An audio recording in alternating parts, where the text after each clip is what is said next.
Morning, I'm Les Shaw. I worked at the Sappi Mill across the street. I'm a member of Steelworkers Local 1015.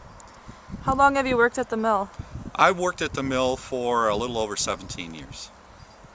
All right. What did you do at the mill? I was an operator on the number 5 paper machine. Okay. What does the mill mean to your community?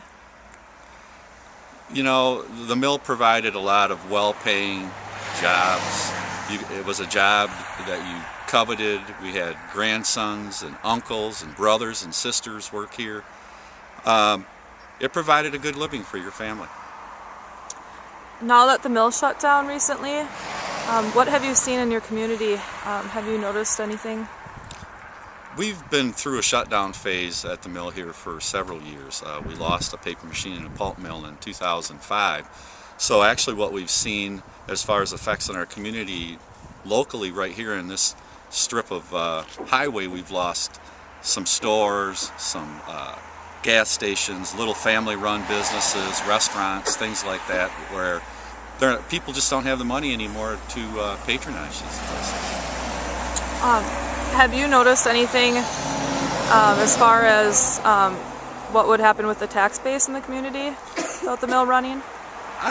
As far as the tax base, I got to assume it's going to hurt this community. I don't live directly in this community, so I'm not real in tune with what happens here. But I can tell you Sappi was the largest contributor to the wastewater system. And most of the sewer and waste bills in this community will probably raise in excess of 40% without the flow coming from the paper mill. Okay. What effects has this had on your family? I'm in a position that's a little bit different than a lot of people here. My wife still has a good job and is still working, so yeah, it's affected me. It's taken 2/3 of my income away, but we're able to make it. But it certainly would. The intention was for me to retire here. Yeah. What do you do now that you're laid off from the paper mill? The last 6 or 7 months I've been involved in a peer program working with the employees at the paper mill, helping them find other jobs, write resumes, go through the interviewing process, helping them get qualified for the health coverage tax credit because we're TAA certified. Okay, great.